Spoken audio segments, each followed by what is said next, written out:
Morning, Woodland fifth grade. It is a spectacular Monday, April 27th, 2020, and I'm thrilled you're here with me this morning. Great weekend. Hope you enjoyed Saturday. Yesterday was a bit of a washout, right? Just really not much really to do yesterday with it raining all day long. Hopefully you got some chores done around the house, helped out. Just a quick note on today. I did send this to you via Google Hangout message. I am offering today live hours if you'd like between 11 and 11:30 today. If you need a little bit of help on customary units of measure, that was our focus last week in math. I won't do anything today with metric. You'll notice that in your plan for today, the metric system is up on deck. I did push out a video for you to watch today. Just watch it, do a little bit of iReady, and that's just our kind of introduction for today, just to kind of get your mind thinking metric. I didn't want to overwhelm you with a video and how to convert it today. So we'll slow step this. Tomorrow I'll push out my own video on how to convert within the metric system, specifically focusing on length. All right, let's go.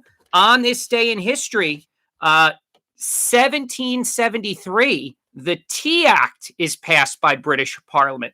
Of course, this would be one of many, many, many acts, a series of acts that would eventually lead to the American Revolution. In 1521, sadly, Ferdinand Magellan, who is credited with being in charge of a crew that made it around the world. Yes, Ferdinand Magellan is actually credited with circumnavigating the globe. Unfortunately, it was the voyage that he planned that circumnavigated the globe. It was not he himself, actually. Unfortunately, on this day in history in 1521, Ferdinand Magellan was killed in the Philippines. However, his crew did continue the voyage, returning back to Portugal, letting him be the first to head a voyage, once again, that circumnavigated the globe. And of course, a big shout out to Ulysses S. Grant, born on this day in 1822, President of the United States and Civil War general. He was the 18th President of the United States. Birthdays today. Yes, we celebrate the birthday of, well, everybody on the list actually for today is no longer living. So I did not come across anybody of, well, there's many important people out there, but these are the most infamous ones. Sadly, they have passed. Coretta Scott King, civil rights leader. Of course, she is the wife of Dr. Martin Luther King Jr. She certainly carried on his legacy after his assassination. She was born in 1927 and passed in 2006. Samuel Morse was born on this day in history in 1791. He passed in 1872. He's an American inventor, of course, of the telegraph and self-named Morse code. So take a little look at Morse code today. Maybe you'll want to understand that a little bit more. And lastly, Casey Kasem. Oh, my Sunday mornings as a child. Ask your parents. You know, before the internet where you could just simply stream anything you wanted, you'd listen to American Top 40 over the weekend where Casey Kasem would count down the top 40 hits in the country. Now Ryan Seacrest does it, but the iconic Casey Kasem. Look him up and listen to his voice. I could just hear it like it was yesterday sitting in my room counting down the top hits. He was born in 1932, passed in 2014. And on this day in music history, you know, I always try to pull the big ones out in music. USA for Africa. Yes, it started a 3-week run at #1 with the chart topping We Are the World. Yes, if you take a look back at that, it was a tremendous song. It lasted 3 weeks at #1, We Are the World. It showcased Stevie Wonder, Tina Turner, Bruce Springsteen, Diana Ross, Bob Dylan, Ray Charles, Billy Joel, Lionel Richie, and Michael Jackson, just to name a few. So please take a look. Mid-'80s. I mean, you are talking about me being, 7, 8, 9 years old at that point. So, again, great song, great cause. We Are the World. It was USA for Africa. Tons of money raised for the continent at that time. All right, let's go, ladies and gentlemen. Hardcover, book, actual print book, in hand, Titanic. What's kind of cool about the way the author kind of did this, well, I guess I should say the publishing company did this. You'll notice that, like, the way the book is, see? And then book 3 will then be the stern of the ship, see? So you've got the bow up here, middle part, and then book 3 is then the stern. All right, let's go. Let's go. There is no prologue, okay? We kick right off into chapter 1. And the date on this, I did not put it on Padlet, my apologies. We are looking at April 12th at 4:50 p.m. So again, this is chapter 1 of book 2. Let's go. But Mrs. Rankin, the steward exclaimed in confusion, you have 4 sons, not 5. 5 boys ranging in age from 6 years old to 17, lined up in descending order of height in front of the bunk beds in the narrow 3rd-class cabin. I think I know my own children, Mr. Steptoe, the slight red-haired woman replied. Aidan, Curran, Patrick, Finbar, and Sean. He's the wee one. The reason I'm asking, the steward stammered, flustered, is Second Officer Lightoller believes there may be a stowaway on board the Titanic. So he sent you down to the steerage? Because where else could a lawbreaker be? She finished coldly. I'm merely saying, Steptoe soldiered on patiently, that it's my recollection that you boarded in Queenstown with your 4 sons. 3 here in the cabin with you, and your older boy in the forward berths with the single men. Then your recollection is wrong. Mrs. Rankin may have been small, but raising a family by herself in County Kilkenny had made her tough. I may not be a millionaire like your John Jacob Astor up in first class, but you have no right to interrogate me in the peace of my own cabin. Very, very, strong woman here. She's not going to be told what to do or questioned. Madam, your stubbornness would be astonishing in the most obstinate mule. The steward's face was red with frustration.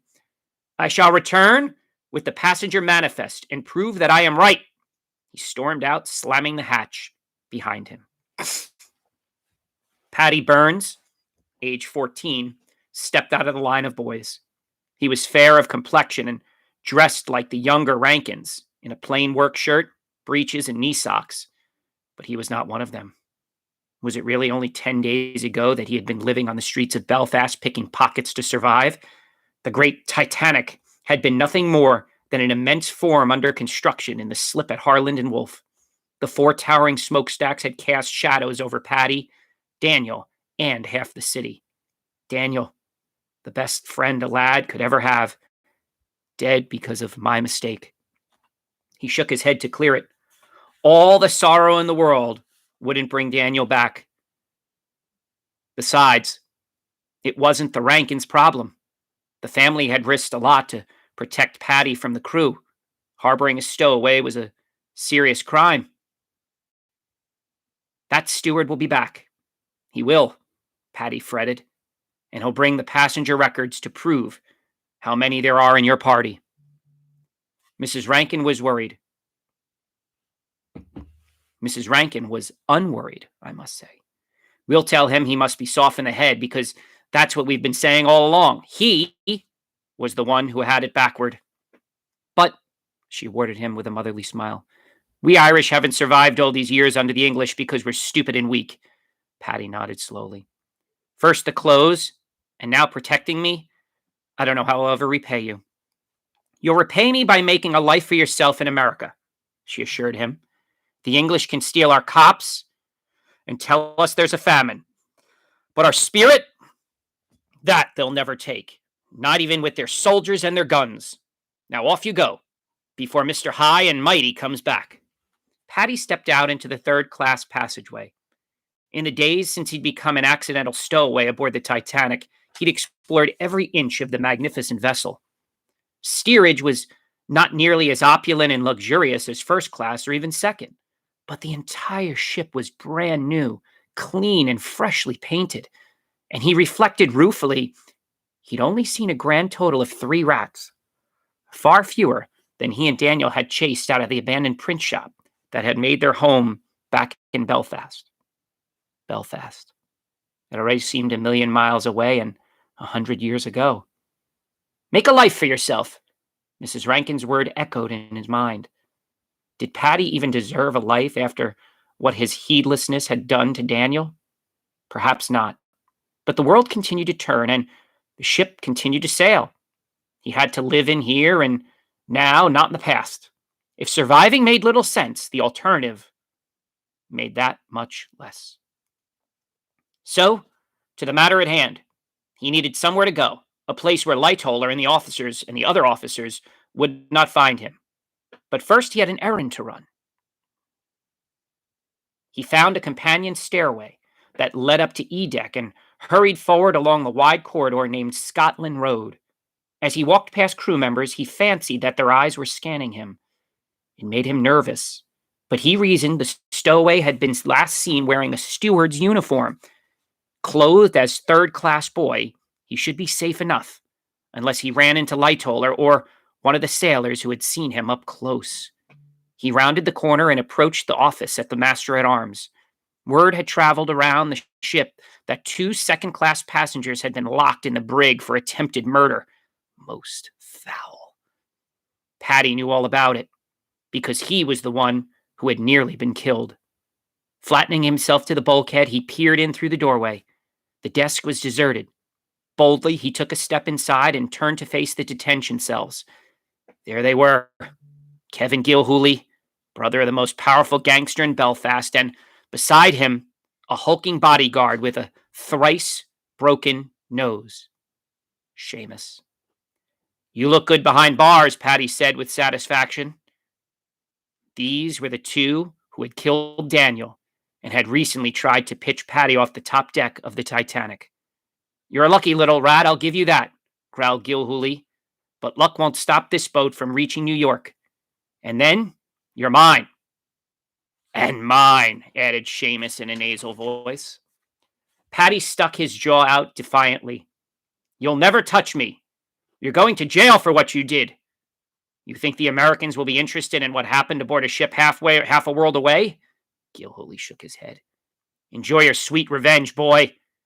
Use their gymnasium and have yourself a real Turkish steam bath.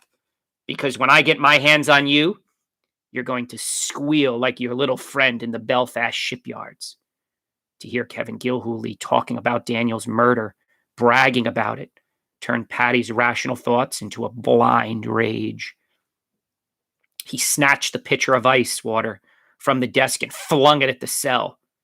There was a crash as the glass shattered against the bars, sloshing a torrent of water and broken shards over Gilhooly. The shocked howl that exploded from the gangster's throat came as much from the icy deluge as from anger at Paddy. Guard!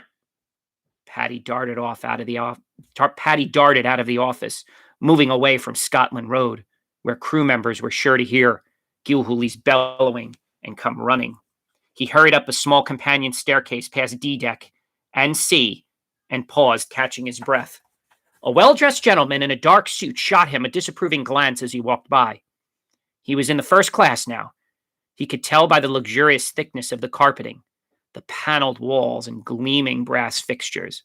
Dressed like a common urchin from steerage, he stood out like a sore thumb. Third-class passengers were not allowed in this domain of millionaires.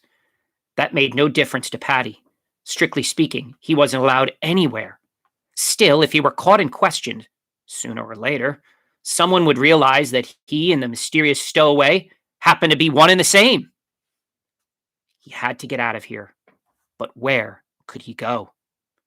He couldn't get below. At that very moment, a search party could be forming on E deck, and going up would only bring him farther into the rarefied air of first class. He caught a flash of navy blue at the end of the passageway, the color of the officers' uniforms. Paddy froze. Lightoller? No. But not much better. 5th Officer Lowe, known for his megaphone voice and firecracker temper. Paddy looked around desperately.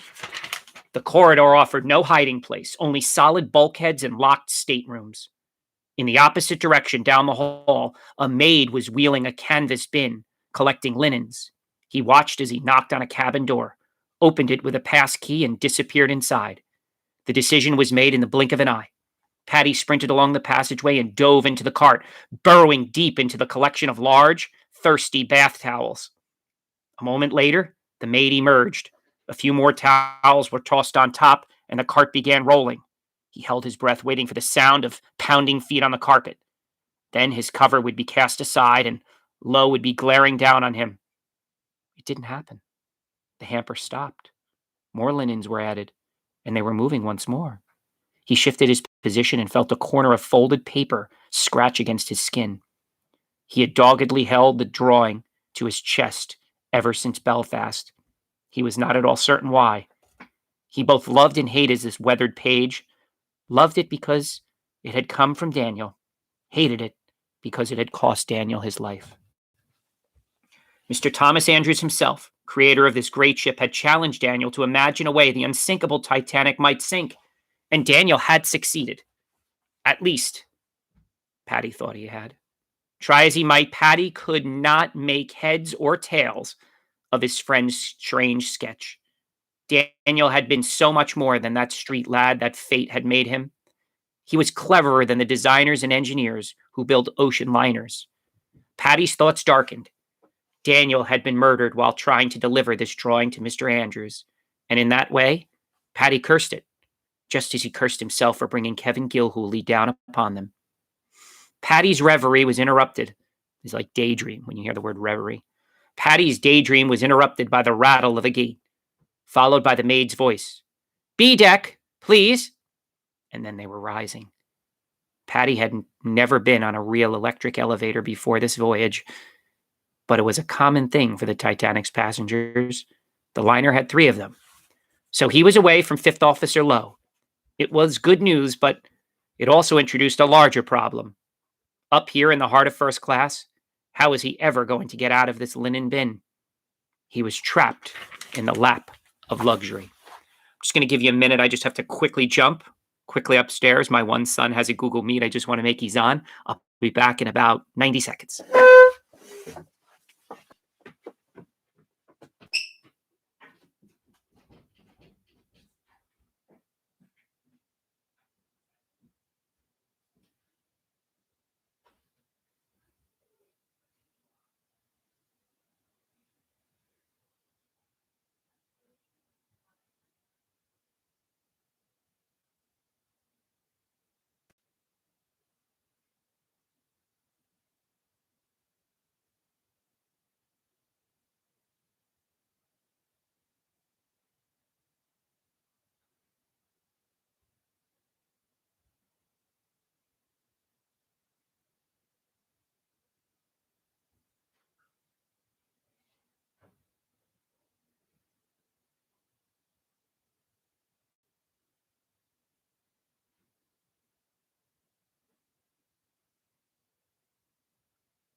All right, sorry about that. We are back.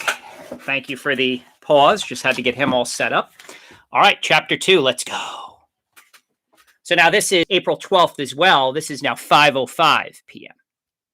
Don't mind the cold, my dears. The stimulation of physical exercise will soon warm your bones. Major Mountjoy's ample belly wobbled with each step as he set up the ring toss game. Ringtone. I don't think that had been quite the deal right just of yet. The ringtones, no, I don't think the iPhone and others had been invented quite yet. So let me go back to that. Major Mountjoy's ample belly wobbled with each step as he set up the ring toss game on the wide part of the A deck promenade. Sophie Bronson and Juliana Glam exchanged dubious glances. How much physical exercise could they expect from Major Muttonchop, their dinner table mate, and quite possibly the most boring person aboard the RMS Titanic? Sometimes it seemed as if he intended to spend their entire voyage tracking them like a bloodhound. Sophie and Juliana were equally determined to avoid the man. Well, let's get on with it, Sophie announced with a sigh. Those rings aren't going to toss themselves. She caught a sharp look at her friend, who was an earl's daughter and more accustomed to the old-fashioned ways of society. Sophie was an American girl, very much in the new 20th century. She got this from her mother, who was modern in her thinking. Too modern, some would say, but that was another story. Quite right, the Major blustered through his bright red side whiskers. The key to success at ring toss is a combination of arm speed and keenness of eye. There is no strength involved. It is pure skill. Sighting like a marksman, he leaned forward and launched his ring. It landed on edge and rolled like a hoop, coming to rest against the half wall that semi-enclosed the promenade. Had it not been for the abutment, it would have wound up in the sea. Nice shot, Sophie commented blandly. Juliana took a ring and waited her turn. Major Mountjoy did not move, but stayed frozen in his follow-through position. Are you all right, Major? She asked solicitously. I seem to have done myself an injury, Mountjoy replied in a strange voice. It happened during the Boer War, in a cavalry charge outside Joburg. I was in charge of a brigade then, you see. It boggled the imagination. Sophie reflected. Even doubled over in pain, Major Muttonchop could still come up with a long, dreary story. All the way down to the hospital on D-deck, he rambled on about his exploits in South Africa. His posture may have been locked at a right angle, but his mouth was in perfect form. How do you get injured playing ring toss? I think that's the more important question here. Shed no tears for me, my dears, he called as they made their escape. I shall be right as rain in no time. I've had this crooked back since that cavalry charge outside Joburg. The story restarted, this time named at Dr. O'Loughlin, the Titanic surgeon. The giggling began on the elevator. Sophie, Juliana hissed. It's not seemly to laugh like a hyena in public. I'm not laughing, Sophia gurgled, barely under control. I'm shedding tears for the Major. That set Juliana off, and by the time the girls let themselves into Juliana's stateroom, B-56, they were both shedding tears for Major Muttonchop, tears of mirth. If he got the wonky back at a cavalry charge, Sophia managed, think of the wonky back on the poor horse that was carrying him. How long has he been pleading for the honor of teaching us the fine points of ring toss? Juliana added. And then, on his very first throw, she fell silent, frowning. The suite was as beautifully appointed as any chamber in any manor house in England, with elegant furniture, silk wallpaper, velvet drapery, and a vaulted ceiling. Every person was perfect down to the tiniest tassel on the Persian rug in the sitting room. So why was a stack of blankets piled haphazardly on Juliana's canopy bed? This isn't the level of service one would expect of the White Star Line, she said disapprovingly. I shall ring for the steward at once. Julie, Sophie chided, why drag some poor fellow away from his tea break? In half the time it would take for him to come calling, you and I could get everything right. She bent down to the captain's drawer built into the bed and pulled on the handle. Her brow furrowed. It stuck. She grabbed on with two hands and yanked with all her might. The chest lurched open, and she cried out in shock. There, his knees drawn to his chest, in the tight space, lay Patty Burns. I can explain, he began. Patty, what are you doing in first class? Juliana blurted. Patty bristled, and Sophie could see why. Here he was, a stowaway, hunted by the White Star Line, and, up until a few hours ago, ruthless gangsters. And what was Julie's reaction to finding him skulking in the furniture? What was his business amid the nobility and high society of the Titanic's upper decks? Well, I was in the neighborhood, so I thought I'd pop in for a spot of tea, Patty told Juliana in his best English accent, which wasn't very English at all. Sophie played the role of peacemaker. She means, why are you in her stateroom? And in the drawer, of all places? Stepping gingerly out of his hiding place, Patty recounted the story of his visit to the brig and how the laundry cart had provided his getaway. By the time it was safe to climb out of there, I was all the way up on B deck.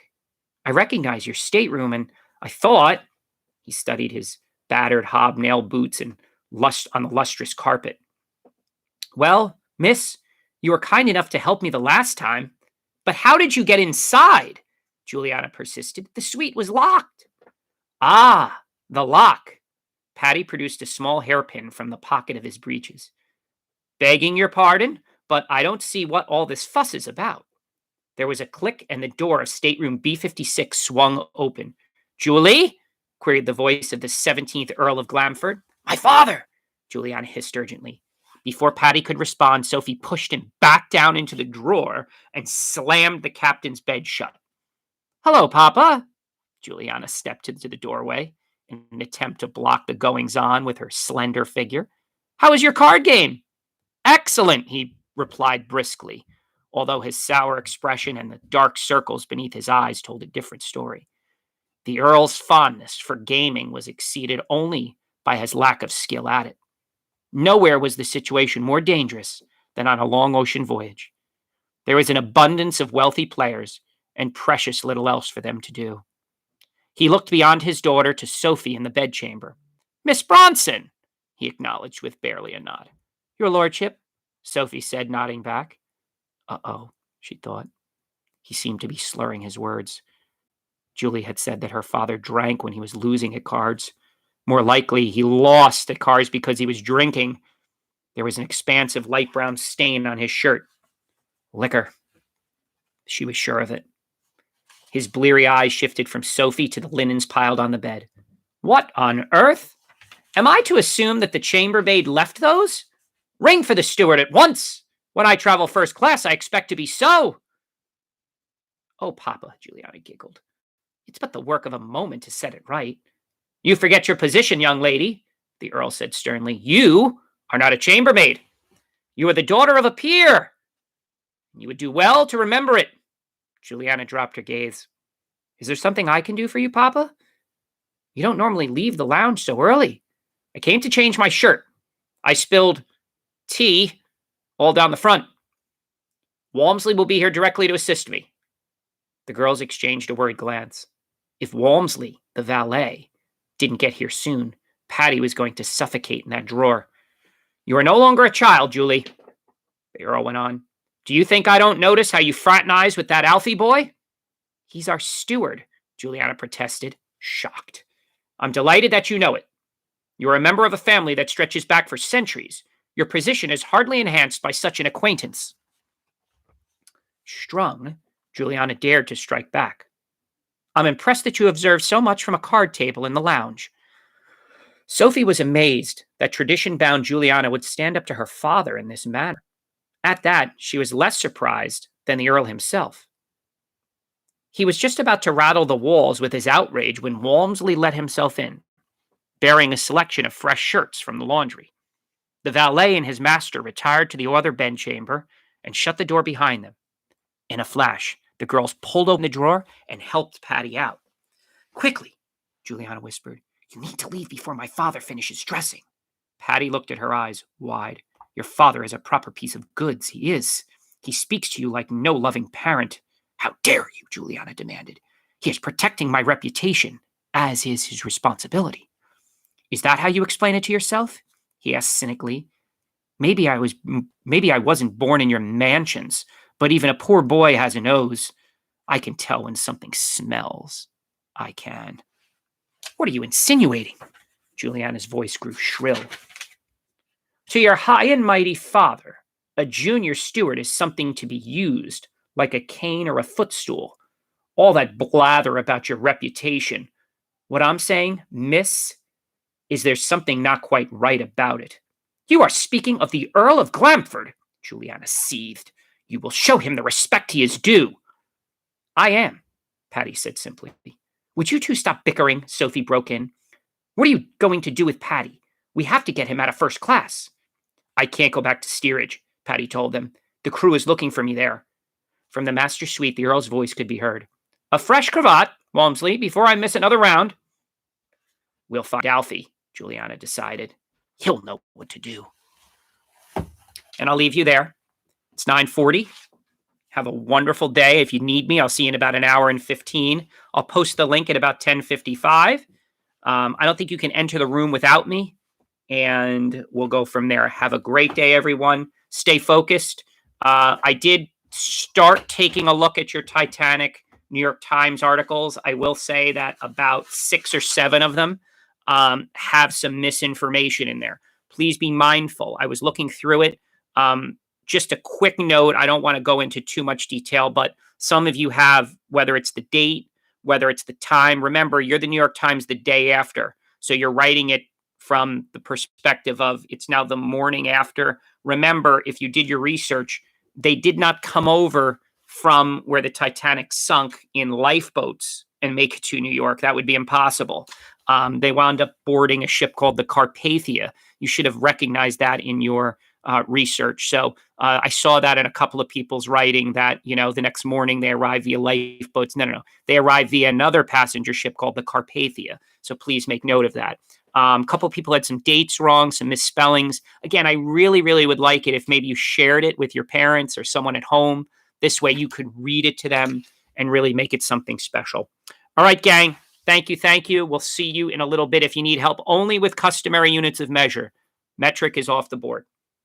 We Are the World. First day, top 40, #1 for 3 weeks. Take a listen to it. Amazing song. Later, guys.